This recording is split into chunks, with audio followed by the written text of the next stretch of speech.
का काम शुरू किया तो मुझे खुद एहसास हुआ कि 60% क्राइम जेल से होता है। मैंने 10,000 कैमरा जेल के अंदर स्थापित करने का काम शुरू करा दिया है।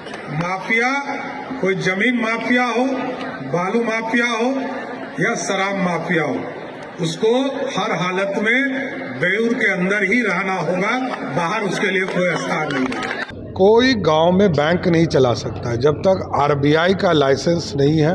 ना गुंडा बैंक चला सकता है, ना सूदखोरी पर पैसा को लगा सकता है। बिहार के उप मुख्यमंत्री सह गृह मंत्री सम्राट चौधरी नई सरकार के गठन के बाद एक्शन मोड में हैं।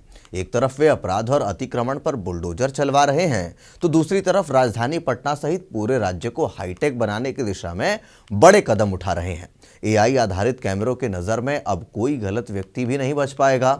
सम्राट चौधरी का यह डबल एक्शन बिहार को अपराध मुक्त और विकसित राज्य बनाने की मजबूत इच्छा शक्ति को दर्शा रहा है। गृह विभाग की कमान संभालते ही सम्राट चौधरी ने अपराधियों को साफ चेतावनी दी है। उन्होंने कहा कि बिहार में अब माफिया और अपराधियों के लिए कोई जगह नहीं है। राज्य भर में अवैध अतिक्रमण और आपराधिक ठिकानों पर बुलडोजर एक्शन चल रहा है। पटना, बेगूसराय, नवादा सहित कई जिलों में सार्वजनिक जमीन पर नए और अवैध कब्जों को हटाया गया है। दिसंबर महीने में ही पटना के कई इलाकों में बुलडोजर चले, जहां सड़क किनारे झोपड़ियां और अवैध निर्माण ध्वस्त किए गए।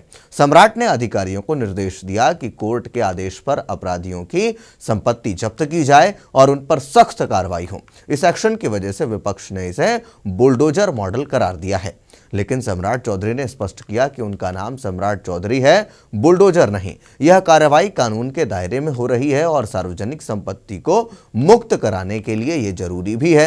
हालांकि कुछ जगहों पर गरीबों के घर टूटने से विवाद भी हुआ, लेकिन सरकार का दावा है कि बड़े माफियाओं पर भी नजर है। दूसरी ओर सम्राट चौधरी विकास के मोर्चे पर भी सक्रिय हैं। उन्होंने ऐलान किया है कि पूरे राज्य में एआई आधारित सीसीटीवी कैमरे लगाए जाएंगे। जेलों में 9,000 से ज्यादा नए कैमरे लगने वाले हैं, जबकि शहरों में एंट्री एग्जिट पॉइंट्स, रेलवे स्टेशनों, प्रमुख चौराहों और पंचायतों में भी कैमरे स्थापित किए जाएंगे। पटना को हाईटेक बनाने के लिए स्मार्ट सिटी प्रोजेक्ट के तहत हजारों कैमरे पहले से लगे हुए हैं और अब एआई फीचर्स जोड़े जा रहे हैं। ये कैमरे न केवल निगरानी करेंगे बल्कि अपराध की आशंका पर अलर्ट भी देंगे। ट्रैफिक व्यवस्था सुधारने के लिए भी कैमरे और क्रेन का इस्तेमाल होगा। सम्राट चौधरी ने गुंडा बैंक जैसे अवैध साहूकारी कारोबारों को भी पूरी तरह बंद करने का ऐलान किया है। केवल आरबीआई अधिकृत बैंक ही चलेंगे। साथ ही यातायात सुधार के लिए ट्रैफिक ट्रेनिंग इंस्टीट्यूट बनाने और पुलिस बल बढ़ाने के निर्देश दिए हैं। उनका कहना है कि टेक्नोलॉजी आधारित कानून व्यवस्था बिहार की प्राथमिकता है। राजनीतिक विश्लेषक मानते हैं कि सम्राट चौधरी की यह सक्रियता एनडीए सरकार को मजबूती दे रही है। एक हाथ में बुलडोजर से अपराध और अतिक्रमण पर नकेल, तो दूसरे हाथ से हाईटेक विकास से बिहार को नई पहचान। जेलों, शहरों और गांवों में कैमरों की नजर से अपराधी अब छिप नहीं पाएंगे। सम्राट का यह मॉडल बिहार को अपराध मुक्त और स्मार्ट राज्य बनाने की दिशा में मील का पत्थर साबित हो सकता है। विपक्ष हालांकि इसे प्रचार बताता है, लेकिन जनता में उम्मीद जगी है कि बिहार अब बदलाव की राह पर आ चुका है। आने वाले दिनों में और बड़े एक्शन देखने को मिल सकते हैं। सम्राट चौधरी की यह ताबड़तोड़ सक्रियता बिहार की राजनीति और प्रशासन में नई हलचल पैदा कर रही है।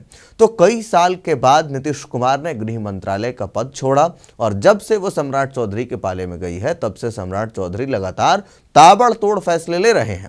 इसी के साथ जो प्रशासन है उस पर भी नकेल कसने के लिए उन्होंने कुछ दिन पहले एक ऐप लॉन्च किया था, एक सॉफ्टवेयर बनाया था, जिसके तहत आप 0 FIR जो है वो घर बैठे करा सकते हैं। पुलिस के मनमाने से वो चीज कभी भी अब दिक्कत नहीं होगी।